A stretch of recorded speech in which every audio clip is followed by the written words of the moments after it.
Alors, on voulait rebasculer un petit peu sur la liste des avantages fonctionnels. Donc, depuis Magento 2.4.3, si je dis pas de bêtises, on a le Page Builder qui est intégré. Donc, c'était Bluefoot, si je dis pas de avant, qui a été racheté par Adobe pour intégrer dans Magento 2 et qui est sorti quasiment dès la 2.0, cette partie Page Builder.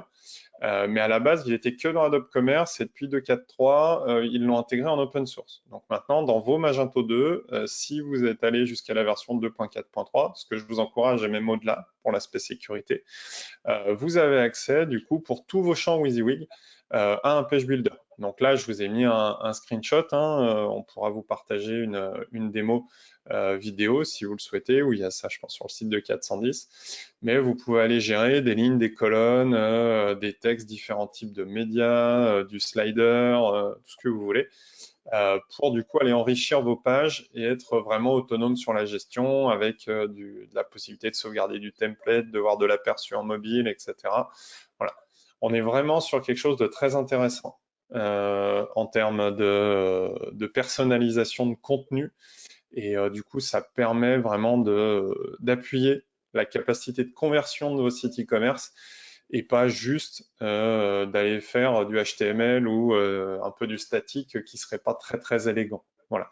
Donc c'est pour moi ça fait partie des gros avantages qu'on a depuis 2.4.3 sur Magento. Côté Ouais, checkout, comme je disais, Thomas? ouais. Ouais, donc pour le checkout, donc pour tout ce qui va être le panier et la conversion, bah, Magento a mis en place le One-Step Checkout qui était présent grâce à des modules dans Magento 1 qui permet de faciliter d'augmenter la conversion pour les utilisateurs. On reste sur la même page pour toutes les étapes, que ça soit en tant que mode invité ou une commande pour un client inscrit. Ça augmente vraiment le taux de conversion et tout simplement. Yes, oui, ça a été fluidifié et belle amélioration qu'on a pu découvrir à la sortie de Magento 2. C'est souvent assez compliqué de rester simple et là, c'est quelque chose qui a pu être fait.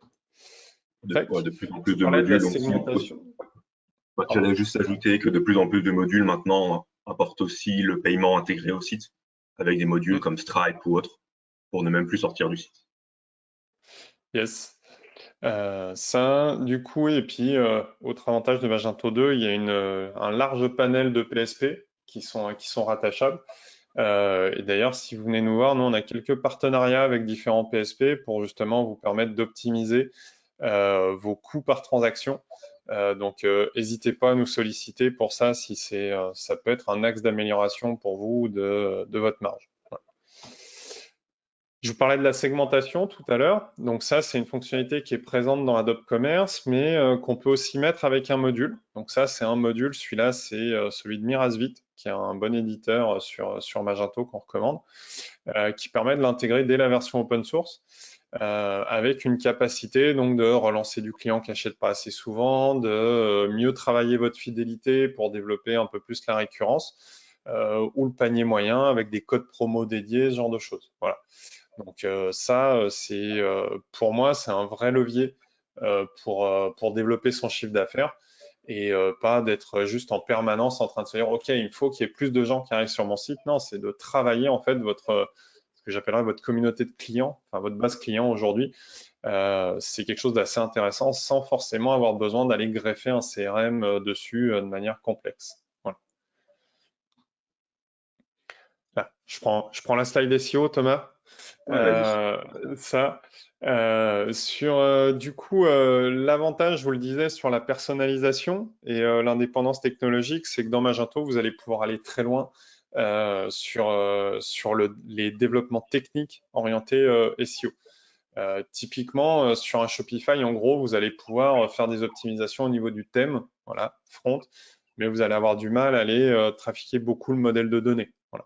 Dans un Magento, on va pouvoir aller rattacher tout un tas d'attributs selon les niveaux de profondeur pour aller faire varier les libellés, pour travailler le maillage interne, créer facilement des blocs de maillage avec des règles algorithmiques pour pousser ces points en termes sémantiques. Voilà. Donc ça fait partie des choses sympas. On peut également aller faire des choses poussées pour bien travailler le référencement des PDF.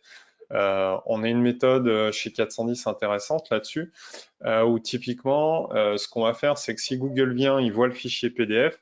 Si c'est un de vos clients, il va voir le PDF, mais dans une visionneuse, à l'intérieur en fait du site, en gardant du coup le menu, le footer, etc. Ce qui fait que si vous partagez des fiches techniques de vos produits, bah, quand l'internaute arrive, qu'il arrive en direct ou depuis Google, bah, là du coup il va quand même avoir la zone de recherche, etc. pour pouvoir aller du coup bah, chercher le produit qui va bien avec cette notice technique. Voilà. Donc c'est également un point plutôt intéressant pour la conversion. Ça. Et puis ensuite, on a forcément, vous en doutez, développé quelques modules propres à 410 sur l'aspect SEO et même un thème d'ailleurs qu'on installe, qui est la base pour nos différents clients. Et là, on est en train de finaliser donc un module basé sur GPT-4 pour aller développer du coup vos contenus, vos titles et y compris des pages complètes avec des catégories qui permettent de viser la longue traîne, qui peuvent se générer automatiquement. On a toute la partie de notre module de cocon sémantique aussi, ce qu'on appelle des guides d'achat chez 410. Et puis des plugins pour le maillage interne avancé, les blocs de description, etc. Voilà. Fait vraiment partie des choses où on peut aller très loin sur Magento en SEO. Il est bon en natif, mais on peut faire beaucoup plus et on a eu à cœur d'aller beaucoup plus loin avec les différents développements qu'on a fait et qu'on intègre sur les sites de nos clients depuis qu'on a créé 410 Go.